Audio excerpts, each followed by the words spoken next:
Hey homegirl, welcome to the Responsible Homegirl YouTube channel. I am Kiani, the Responsible Homegirl, and today we are hopping into part 3 of our series from surviving to thriving. Dang, can't even really use my hands, y'all. I don't know how to act today because I got this mic. Period. I actually had this mic. I had this mic for years when I was in my podcasting bag. And the other day I was like, you know what? I need to elevate the quality of these YouTube videos. And let's start off with sound. We're going to do it bit by bit by bit. But yeah, your girl don't know how to act, okay? With my mic. But yeah, we going to talk and cover a lot today. In the past 2 videos, part 1 and part 2, and if this is your first video in this series, I want to encourage you to go back to my YouTube channel after this video and make sure you watch part 1 and part 2. I have a playlist titled From Surviving to Thriving, and all of these lessons are building up on each other, so you can still watch this video, but the other 2 are going to be foundational. Part 1 was about budgeting and really understanding why it's important to budget and give your money direction. Part 2, the general theme of that one was saving. And in this video, the moral of the story, the message is all about developing this mindset of wealth and how to start building wealth and investing right now, no matter where you are. Sometimes we focus a lot on the practical, which we are going to get into with opening a Roth IRA and how to invest in the stock market and stuff like that. But I want to focus on your mindset as well, because we have to be able to know how to play the long game and delay gratification. So let's hop into it. This is part 3 of our series. And if you're new, this series is based off of my book, 21 Before 21, 21 Money Lessons to Learn by the Time You Can Legally Drink. So it's a book that I wrote. And these are all essential money lessons that will help us build a solid financial foundation in our 20s. So let me go to money lesson number 9, where we left off at. Today we're going to go from money lesson number 9 to lesson number 15. So we're covering 7 money lessons today. So take notes, pay attention, focus, and of course, if this video is helpful for you, make sure you share it with someone at the end. So money lesson number 9, don't struggle for what you need and buy what you want. I'm gonna say that one more time. Don't struggle for what you need and buy what you want. A part of growing up and being mature is realizing that you can live your very best life, but you cannot live your life at the expense, or you cannot live your very best life at the expense of not paying your bills. When I tell you, and my mom used to tell me this all the time, and even when in 2019, when I was facing eviction, if you don't know, that's what even started the Responsible Homegirl. I was facing eviction and I didn't want to call my mom and ask her for my rent money, so I started learning about personal finance.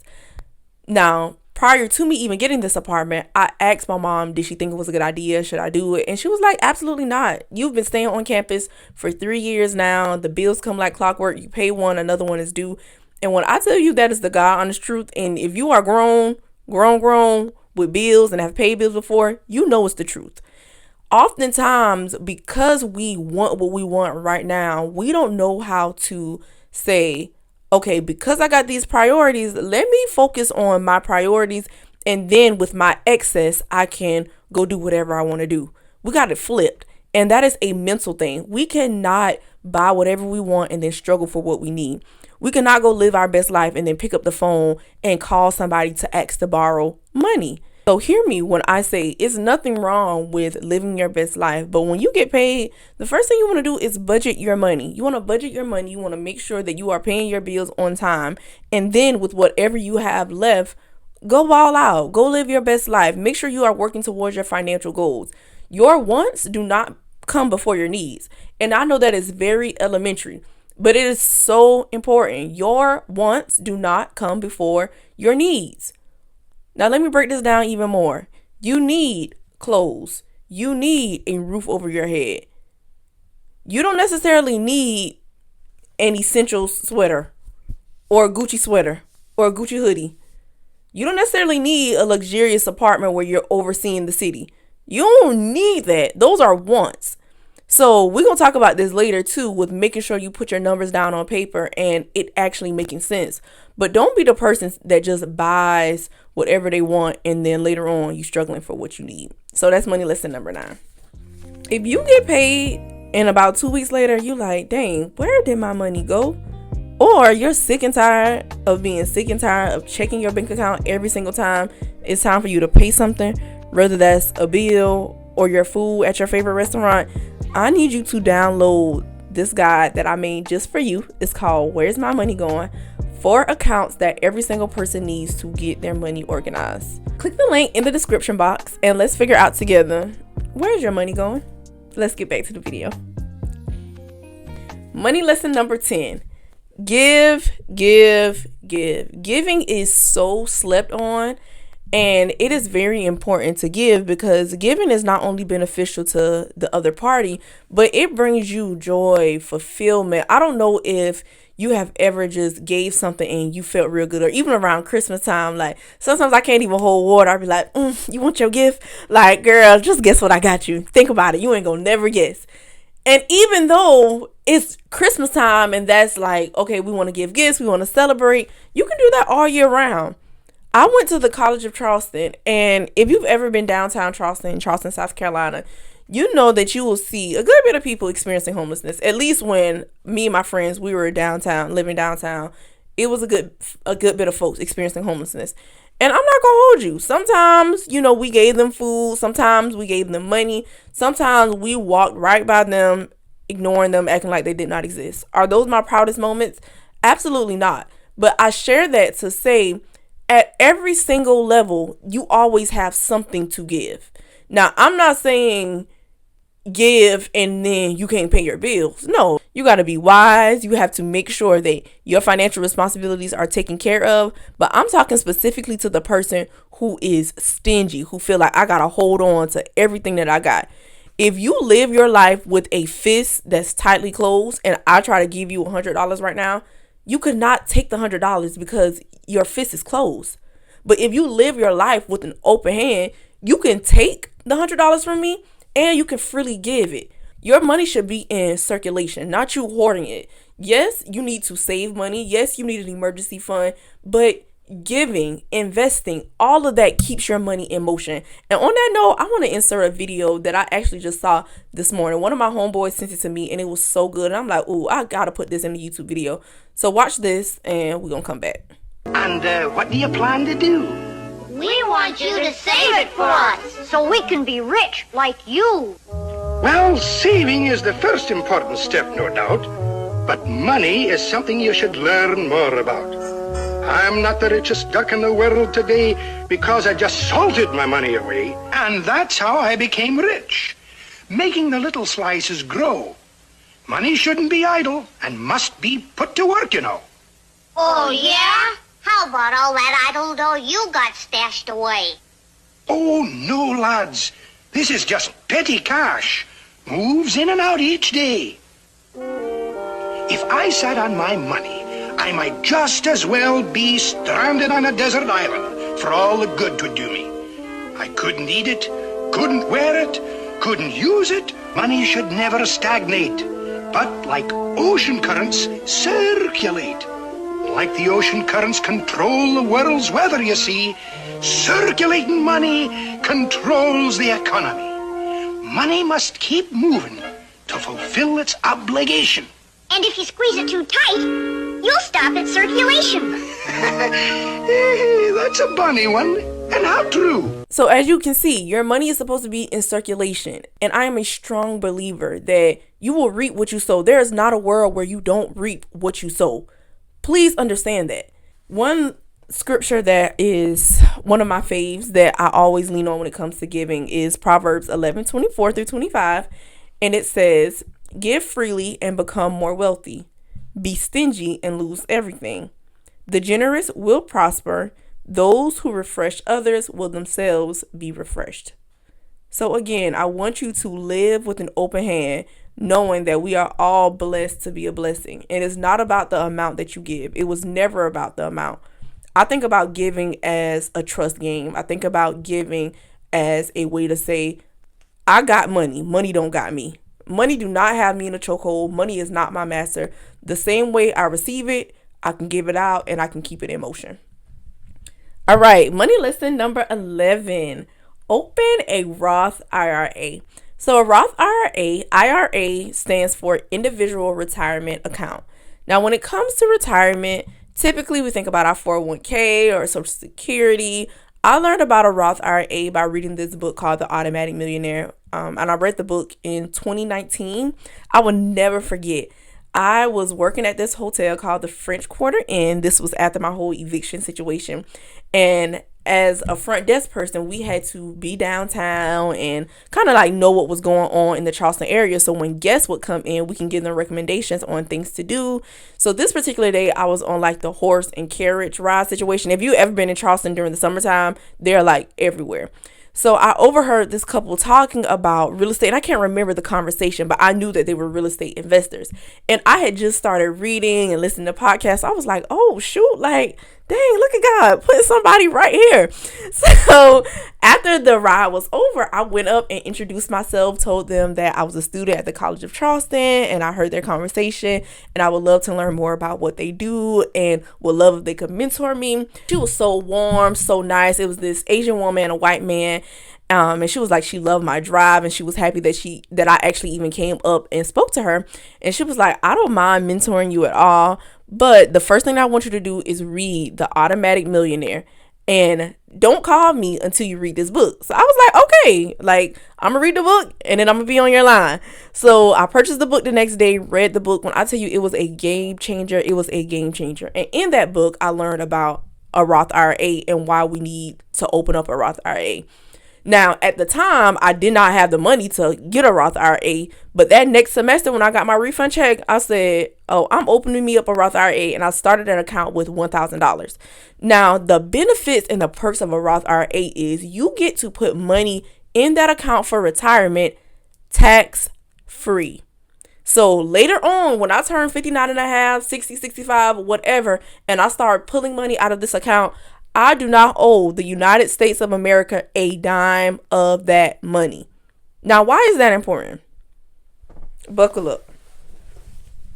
If you think about how much taxes have increased over the years, do you want to risk waiting to see later on, 20 years from now, 30 years from now, what taxes are going to look like and having to pay taxes on the money that you had sitting in an account growing? Or would you rather just go ahead, pay taxes on that money, put it in a Roth IRA, and then later on, you don't have to pay taxes on it? I'm going to go with the second option. And the reason why is because, no, we don't know how taxes are going to look 20, 30 years from now. But what I do know is they won't be the same rate that they are now in 2024. Baby, I can remember a picture of my Uncle Rome, rest in peace, God bless his soul. He was standing in front of McDonald's, and it was a meal for $3.95. Try going to McDonald's right now with $3.95. Baby, you cannot even get a basket of fries. Ask me how I know. Because my little sister asks me every single day after she gets out of school to go to McDonald's for a basket of fries, and that is at least $5. If she add in an orange soda, that's $7. And I'd be like, whew, McDonald's. Come on now. So you cannot tell me that it doesn't make sense to get a Roth IRA now, start investing now, allowing your money to grow, allowing the compound interest, the time to work in your favor, and then later on you don't have to pay taxes on the money. So I started mine in 2020. Yes, I started mine in 2020 with $1,000, and it's very important that you know that a Roth IRA is not a holding account. It's not like a savings account. You put your money into that account and then you make investments. So you can invest in stocks, you can invest in mutual funds, you can invest in bonds, you can invest in ETFs, and there are so many different educational resources that can help you out.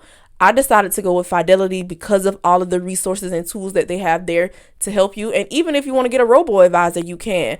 I just share all of this to say you can start right now with where you are. Even though I started off with 1,000, you don't have to start off with 1,000. You can start off with 200. You can start off with 500. It doesn't matter. Go ahead and get that together now, because the last thing that you want to do is be 65 saying shoulda, coulda, woulda. So money lesson number 11, open a Roth IRA. Money lesson number 12, delay gratification. Something that is a little bit hard, because I'm not sure if anybody is like me and you a little long eye. For those of you who don't know what that is, I remember going in the grocery store as a child, and me and my sisters, we would literally just see things and want it. And my mama will always say, stop being long-eyed. Basically meaning you're only asking me for this because you see it. Not because you want it, not because it's your favorite snack. No, you're only asking because you see it. And that is the same relationship that we have with our money, especially when it comes to buying stuff. We only want certain stuff because we see it. We see it on social media. We see it on IG. We see 72 TikToks about it. We see our favorite influencer promoting it. So I want to encourage you to delay gratification. Just because you see something, investigate. Do I actually really want this? Is this going to bring me some sort of joy, some sort of fulfillment? Is this going to get me closer to my financial goals? Or do I just want it because I see it? Or do I just want it because I want it? And if the answer to that is yes, that's cool. Make sure you can afford it. So one thing I want to read to you out of this chapter, it says, get used to delaying gratification. According to my good friend Google, delayed gratification means resisting the temptation of an immediate reward in anticipation of a greater reward later. So you are saying that I'm going to wait on this, I'm going to chill on this because something better is going to come later on. Like, I was about to say something about these men, but I ain't going to say it. Ladies, we'll have this conversation later on in the crew. Hope y'all caught that little Easter egg. I'm not going to, share all the beans about it right now, but just know something really good is coming. It's on its way. So let me finish. According to my good friend Google, delayed gratification means resisting the temptation of an immediate reward in anticipation of a greater reward later. Did someone say self-control? Did someone say playing the long game? We aren't used to telling ourselves no. And when we fall victim to getting what we want, when we want, we aren't thinking about our goals, our dreams, or our future selves. So really investigate why you are getting what you're getting and be okay with saying, no, I'm going to chill on this and I'm going to wait until I can get it 2 times or I can get it 3 times. Meaning I got whatever I'm getting, I have 3 times that in my bank account where I'm not hurting for real. I don't necessarily need to swipe my credit card. I don't need to buy it now and then feel the effects of it later on. So I'm not telling you to deprive yourself of everything, but you need boundaries to help you think long-term and delay gratification. If you want to be rich and wealthy, it will take sacrifice. So many of us want things and we're not willing to sacrifice for it. And earlier I shared a message on Facebook. I was like, life's about choices. You live with what you choose. And that came from a Rod Wave song. And when I heard him say that, I'm like, dang, that is so true. Life is all about choices and you got to live with what you choose. So apply that to your finances as well. If you want to be rich and wealthy, it will take some sacrifice, especially right now as you learn, discover your purpose, and increase your income. It's okay to spend money, but make sure you're spending money on what you value and in moderation. Your finances will flourish if you can develop positive spending habits early on. So I believe when it comes to spending, you need to create you a yes criteria. I always say when it comes to budgeting is not meant to restrict you. It's not meant to stop you from spending money, but it's to help you give your money direction. And when it's time for you to spend money, I believe that you should have a yes criteria. So ask yourself a few questions. And even if you want to add questions to this, that is totally okay. You can add questions to this list. But on my list, I have 3 questions. 1, does the product or service bring me long-term joy or peace? Because we all know you cannot put a price on peace, okay? Number 2, if I waited a month later to purchase this, would I still want it? So that's going to help you with, am I being long-eyed or not? Because if you can wait a month, if you can wait a couple weeks, then do you really want it? Number 3, does this help me grow? Does this help me reach my goals or meet an immediate need? So you can use these 3 questions. And if you answer yes to these questions, then go ahead, by all means, ball out. But if it's like, no, girl, please leave that thing in the store.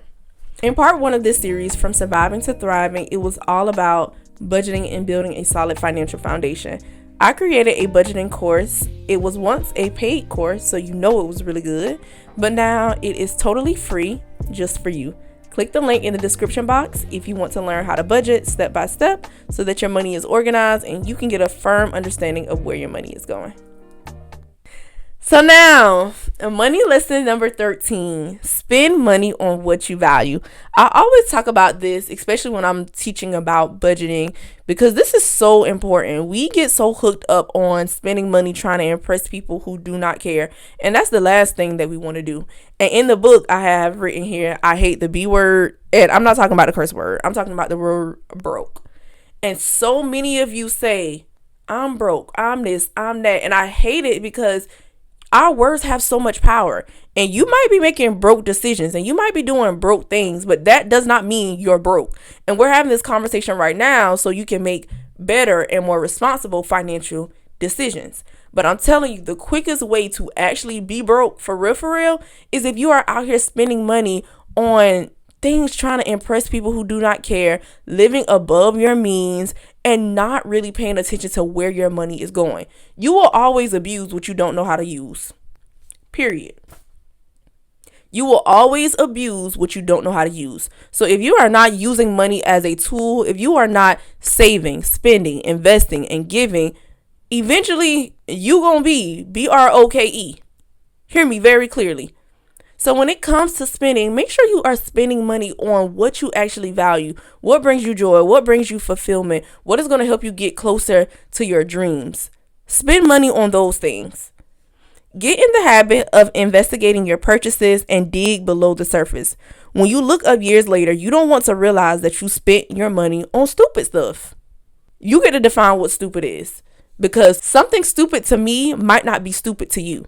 So we have to be very self-aware when it comes to money and how we are spending our money.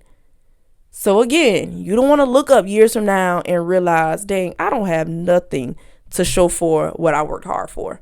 So make sure you are spending your money on what you value. And this leads perfectly into money lesson number 14, which is live below your means. And earlier when I was talking about how we need to write our numbers down on paper, make it make sense, make sure we can actually afford these things, this is where this lesson comes in at.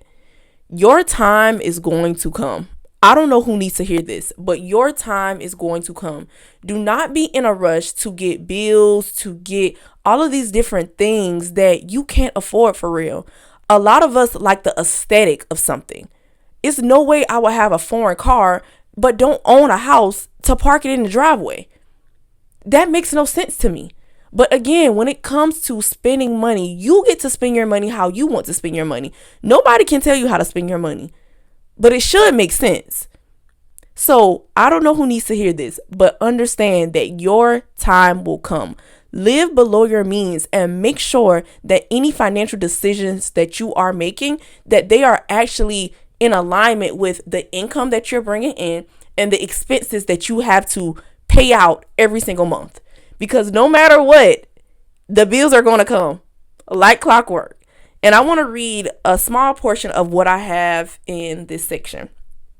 So remember the story I shared at the beginning of this book about me facing eviction 4 months after moving into my first apartment. I was the girl who was facing eviction 4 months after moving into my brand new apartment because I was such in a rush to be just living on my own, experiencing this luxury, like not wanting to be on campus. And truth be told, I could have stayed on campus another year. It was literally my senior year.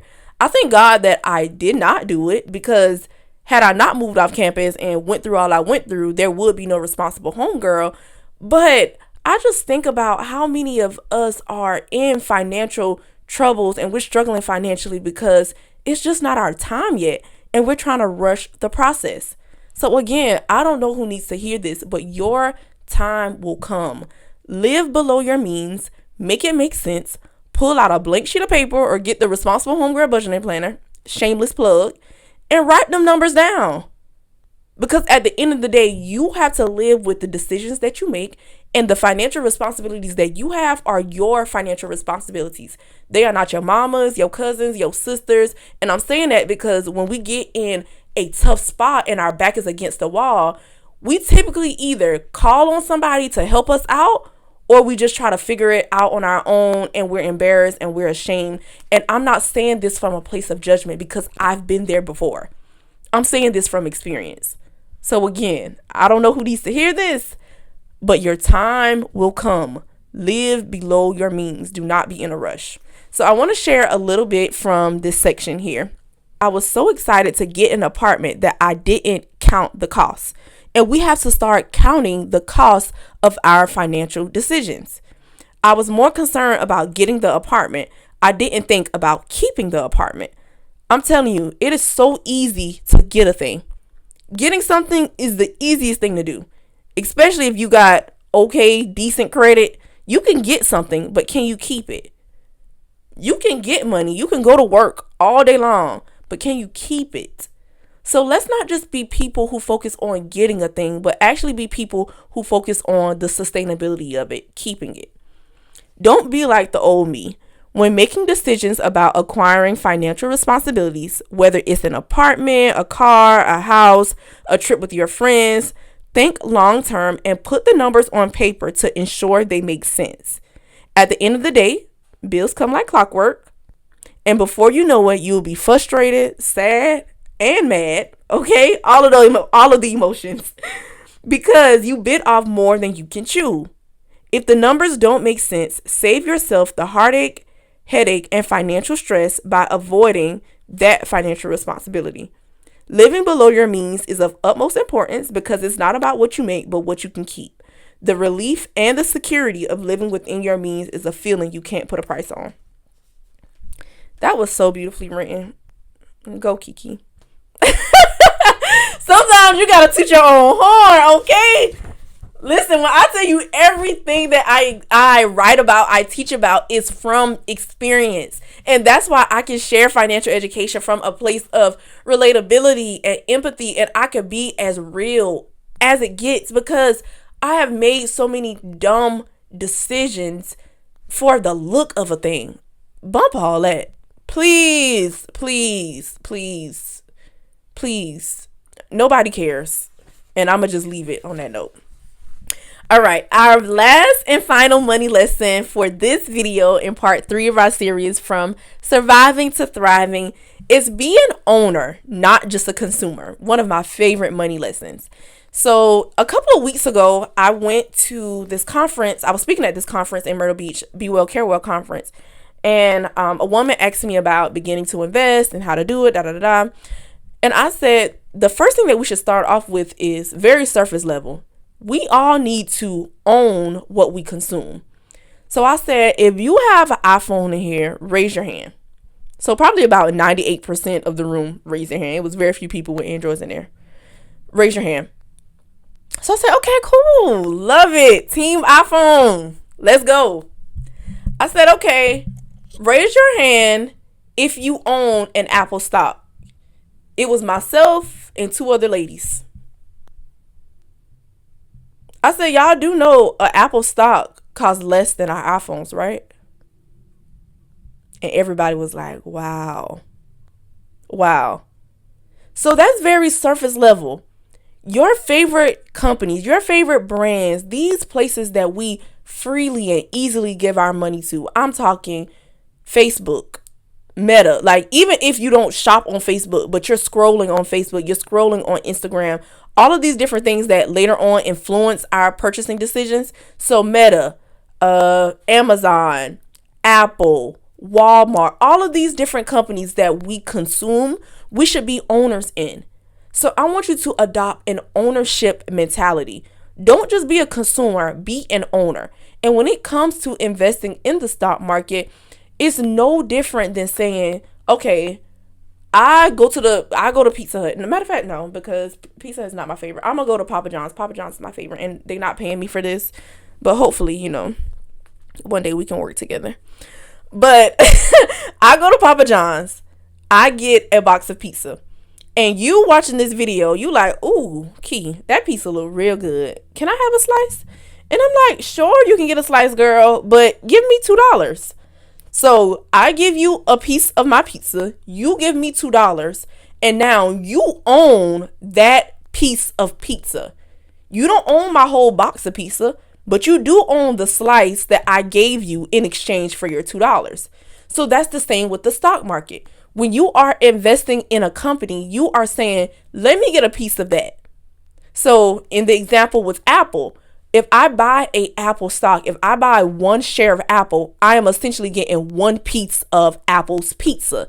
I'm buying one share in exchange for a piece of their company. Now, one thing that I love, say for instance, you don't have, I want to say the Apple stock is like maybe $225, way cheaper than our iPhones. Our iPhones are $1,000 at minimum. So if you don't necessarily have the whole $225 to invest in an Apple stock, you can invest in what they call fractional shares. So it's like a piece of a piece. So you can get a piece of the stock. So as Apple makes money, you can still be making money. So don't let, I don't have $225 right now to invest in an Apple stock. You might not have $225, but you might have 50. Or you might not have $225, but you might have 25. And as Apple grows as a company, your $25 will grow. So investing in the stock market specifically is all about growth. And just in general, when you think about investing, that's the one word I want you to think of: growth. You are putting your money in a place with an expectation that it will grow. Period. So when you think about investing, I want you to think about growth and be an owner, not just a consumer. I want you to kind of get in the habit of looking at your favorite companies, looking at your favorite brands, and just do a quick Google search. See if they are a public traded company. And if they are a public traded company, just think about it. Is this a company that I believe is going to be around 5-10 years from now? How long have they been around? Are there other companies? Are there other people who love and go hard for this brand? And 9 times out of 10, if there are other people who go hard for the brand, who love it, who invest it, who spend money with them, the brand is going to make money. I'm telling you, I am a owner of the things that I consume. T-Mobile is my phone carrier. I want a piece of that pie. Apple is the place that I get my electronics from. I want a piece of that pie. I use Facebook and Instagram to promote my business and scroll on it for my leisure time. I want a piece of that pie. So be an owner, not just a consumer. So ownership is the empowering key to build a financial future you're proud of. It's not just about owning anything. It's about owning assets. Assets are things of value that can put/keep money in your pocket. On the other hand, liabilities are things of no value that take money out of your pocket. Owning assets is how you eventually become financially free, because your assets are like employees. They work for you and earn you money as your investments grow. Again, we want to always have that money in motion. Just imagine how wealthy you will be if you begin investing in assets at 21 versus 41. And even if you're 41 right now, it's never too late. So don't be discouraged. It's a difference between starting to invest at 41 versus 61. So let the time work for you. It's never too late to start investing in assets, but time is the best thing that you have on your side, especially because of compound interest. And compound interest is like that song from back in the day. Racks on racks on racks. So it's your racks stacking on top of each other. So it's not basic math. It's like exponents. And I hope y'all remember exponents from school. Like, what's an example of an exponent? Like 3 times 3 is 9. But 3 to the third power is 27, because 3 times 3 is 9 and 9 times 3 is 27. So compound interest is like exponents. It's not like multiplication.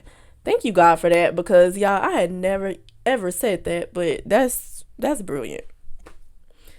I really cranked myself up, but that was really brilliant. Wow. That was good. That's nobody but God. But okay, back to my story. So examples of assets: savings accounts, retirement accounts, stocks, bonds, mutual funds, index funds, real estate. Those are all examples of assets. Examples of liabilities: so car loan. Again, these are things that take money out of your pocket. Credit card debt, student loan debt, random stuff of no value, clothes, some shoes. I said some shoes because Jordan and other like really unique and popular shoes, you can resell them for way more than what you actually purchased them for. And then just like other knickknacks. So as you start earning money, prioritize being an owner and a consumer, not just a consumer. You want to be both. Being an owner begins in your mind. And again, this is very surface level. I am not giving you investment advice. If you want to learn more about investing in the stock market, I want to challenge you to go and look at different YouTube videos. Go and buy books off of Amazon or Barnes and Noble or your favorite bookstore. Like, really put your time, energy, and effort there. One person that I like to listen to as far as investing in the stock market is the Wall Street Trapper. I feel like the way that he breaks things down is very easy to understand, and he is always creating great content on YouTube to keep people informed and teach you about investing in the stock market. But that is a very the philosophy and the principle that I shared is a very entry level and basic way to get started. So there's no excuses. Like I told you, when I created my Roth IRA, and the way that I invest in the stock market is through my Roth IRA and my brokerage account that I have with Robinhood. But when I first started with my Roth IRA, y'all, I knew nothing. This whole world of personal finance was so freaking new to me, but I wasn't letting anything stop me or deter me from getting some momentum on this journey. And that's a lot of our problems. We let the what ifs, the unknown, stop us from actually taking action. When, as you begin taking steps, you get exposed to more, you learn more, and there is no better teacher than just doing it, jumping out there. Now, I'm not telling you to invest your money in something that you know nothing about. That's dumb. Use wisdom, take calculated risk, and do not be afraid to invest in your self-education. Do not be afraid to invest in your self-education. So many of the things that I have learned have been from books, podcasts, YouTube videos, investing in courses. You are the best investment that you can ever make in yourself. So make sure you invest in your self-education. So that is part 3 of our series, From Thriving to Surviving. I pray that this video challenged you to think more long-term, to play the long game, and to begin investing. Thank you so much for watching, and make sure you check out part 1 and part 2 if you have not yet. And if this video was helpful for you, share it with your homegirls. Like, we are all on this journey of figuring it out together. So make sure that you do that. Last but not least, always remember, with exposure, execution, and consistency, there is absolutely nothing you can't do. See you in the next video. Ooh, baby, I have been talking. Need me some water.